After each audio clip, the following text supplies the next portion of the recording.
कबीर साहब कैसे थे, उनकी महिमा उनकी शक्ति को वर्णन करना संभव नहीं है, समयाभाव है। एक संकेत देता, उनको पत्थरों से बांध करके नाव पर चढ़ा करके बीच गंगा में डुबा दिया, तैरते हुए वापस आए। प्रकृति के अनुसार उनको डूब जाना चाहिए था, शरीर में पत्थर बन जाता। कहाँ गया पत्थर? प्रहलाद को आग में जलाने की कोशिश किया, जला क्या? ये तो इतिहास की बात है बंधुओं, अब वर्तमान की बात भी तो सुन लीजिए। गुरु महाराज ने दिखा दिया इस कलयुग में।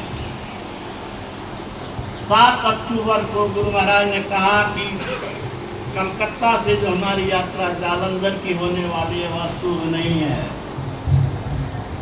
कल से भी बाबा ने कहा हुजूर डीलक्स एक्सप्रेस ट्रेन में बड़ी कठिनाई से रिजर्वेशन हुआ, वहाँ सत्संग के लिए तो प्रतीक्षा में रहेंगे, नहीं जाने से अच्छा नहीं होगा। गुरु महाराज मौन हो गए कुछ देर के लिए, चेहरे पर उदासी की रेखा थी। लिखने वाले लेखक ने वर्णन किया है, आंख बंद है, फिर कहते हैं जो स्वर चले ताही पग दीजिए, एक टक्कर काल से दीजिए। ब्रह्मांड में कोई सुना है ऐसा आदमी जो काल से टक्कर देने की बात कहा हो? कहा ही नहीं, करके दिखा दिया। ट्रेन 9 को चली, 9 अक्टूबर 77 को, और नैनी स्टेशन पर उत्तर प्रदेश में स्टेशन पर खड़ी मालगाड़ी से गलत सिग्नल के कारण टक्कर हो गई, इंजन के टुकड़े टुकड़े हो गए। और उस ट्रेन में यात्रा करने वाले अभी वर्तमान आचार्य मधेपुरा आए थे, सत्संग मंदिर कॉलेज चौक पर आप ही के पिताजी बहनोई उनके कृपा से मेजर साहब और विनोद बाबू के कृपा से वो सत्संग मंदिर बना।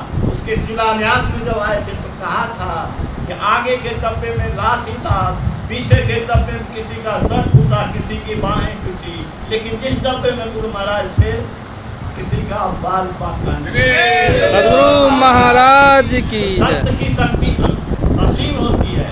आप हम गर्भ में क्या कर रहे थे कुछ पता नहीं है, लेकिन कबीर साहब ने बता दिया कि वहाँ पर कितने कष्ट में थे, निहोरा करते थे, हे भगवान हमको इससे उबार दीजिए, मैं भजन करूँगा। लेकिन दुनिया में ऐसा कहाँ, अब दूसरे चीज में लग गए। तो संत महात्मा की बात मानिए, डॉक्टर की बात सुनिएगा, उसको मानिएगा, चलिएगा, डॉक्टर बनिएगा। अमर पुरुष की बात सुनिएगा, मानिएगा, अमर पुरुष के अनुसार कीजिएगा, आप भी अमृत के राह पर चलेंगे। कल्याण का यही रास्ता है।